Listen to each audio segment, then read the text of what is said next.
Olá, queridos e queridas! Em mais um vídeo da série Novembro Azul, vamos conversar sobre o câncer de testículo, a torção testicular, as epididimites e orquites e a disfunção erétil. Pois bem, começamos falando sobre o autoexame dos testículos e da genitália externa, que é muito importante e deve ser feito regularmente na frente do espelho e no banho. Observar que tamanho diferente dos testículos é esperado e altura diferente também. Palpar primeiro o lado não afetado por uma provável alteração que já possa ter sido detectada. Palpar a região inguinal dos dois lados, ou seja, as virilhas. Puxar a pele da ponta do pênis, também conhecida como prepúcio, e observar a presença ou ausência de feridas e também as condições de higiene. Observar e palpar a região do púbis e do abdômen inferior. Lembrar de relatar ao seu médico de família quaisquer situações diferentes da habitual. Então falemos sobre o câncer testicular, que apesar de ser um tumor de pouca ocorrência na população, ele é responsável por cerca de 1 a 2% dos tumores nos homens e por 5% de todos os cânceres urológicos. Ele acomete o homem numa idade jovem e é a principal causa de câncer entre os 20 e 40 anos, ou seja, na idade reprodutiva do homem.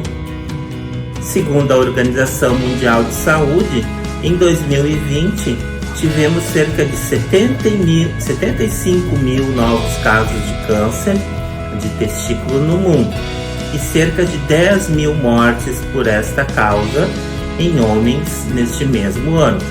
Só no Brasil, 450 pessoas morreram com este câncer no mesmo período.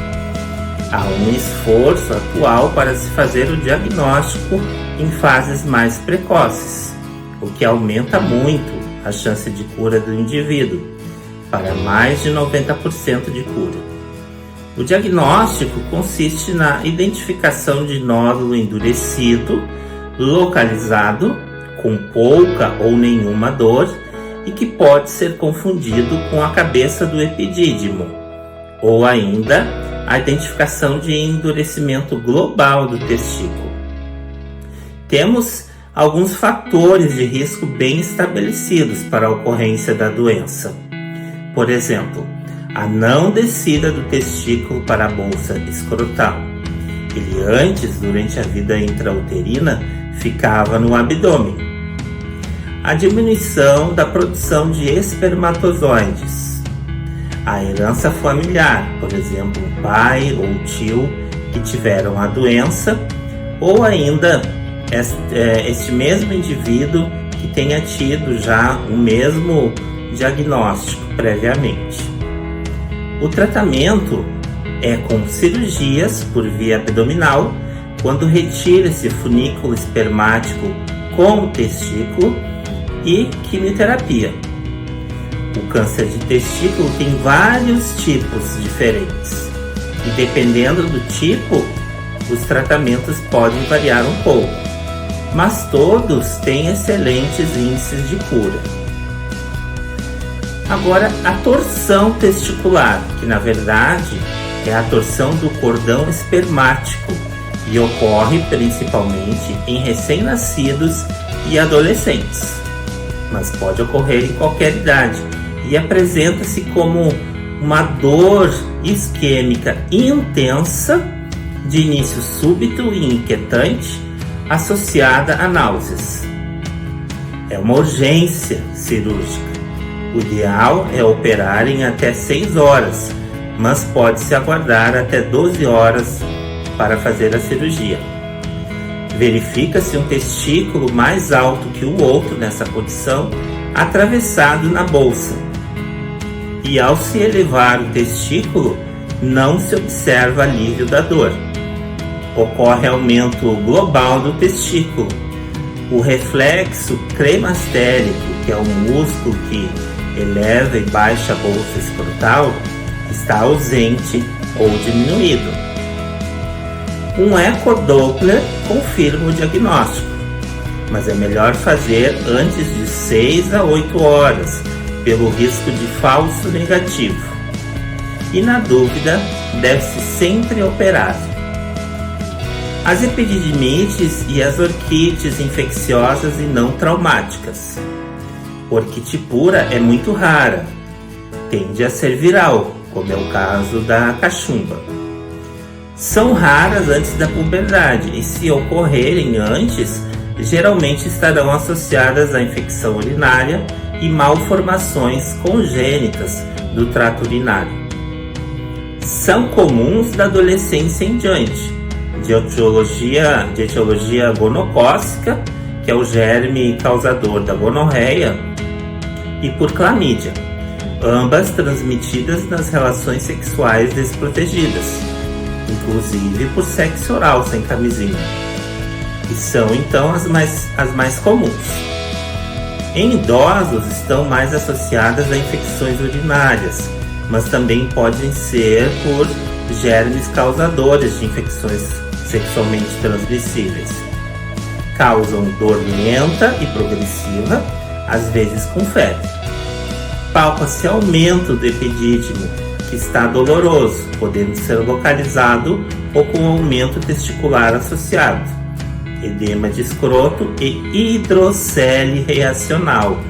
Também pode ocorrer, lembrando que a hidrocele é o aumento do volume do líquido que recobre de forma normal e protege o testículo.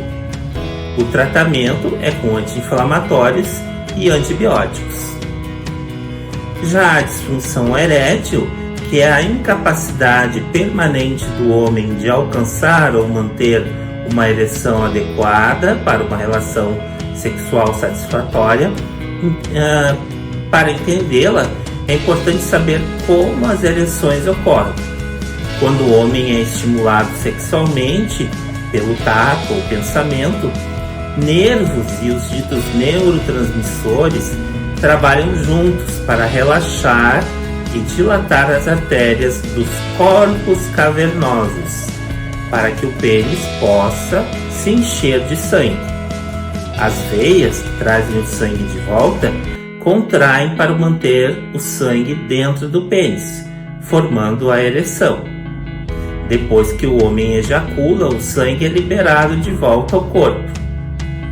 Alguns homens chegam para a consulta relatando que desejam efetuar um check-up, por exemplo, ou apresentam-se com outras solicitações, mas na verdade eles têm o que a gente chama de demanda oculta, que pode ser o intuito de realizar exames que tenham relação com a sua vida sexual e reprodutiva, mas a maioria tem receio ou vergonha de fazer essas solicitações, ou simplesmente tem dificuldade de conversar a respeito.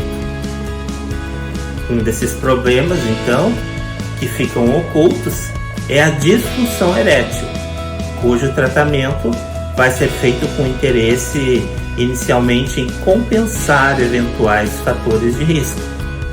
Então, se o homem é hipertenso, vamos tratar a hipertensão. Se for diabético, vamos tratar o diabetes. Se tem uma disfunção de ordem hormonal, vamos fazer uma reposição hormonal. Enfim, vamos tentar, do ponto de vista orgânico, equilibrar o indivíduo. Nessa fase também, se necessário, existe espaço para uma psicoterapia sexual, que pode ajudar já no início do tratamento.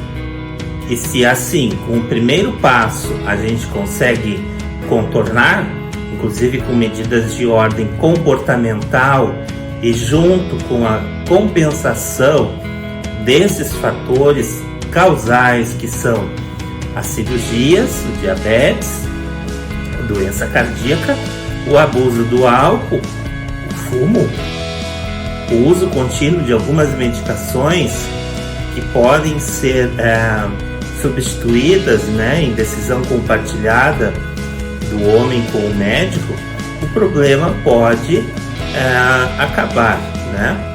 Pode acabar se resolvendo com essas medidas. Mas, eventualmente, se não tivermos sucesso, poderemos utilizar medicamentos ou ainda proceder à cirurgia de implante peniano. E essas foram as orientações e dicas de hoje. Em caso de dúvidas, consulte seu médico de família. Forte abraço e até o próximo vídeo.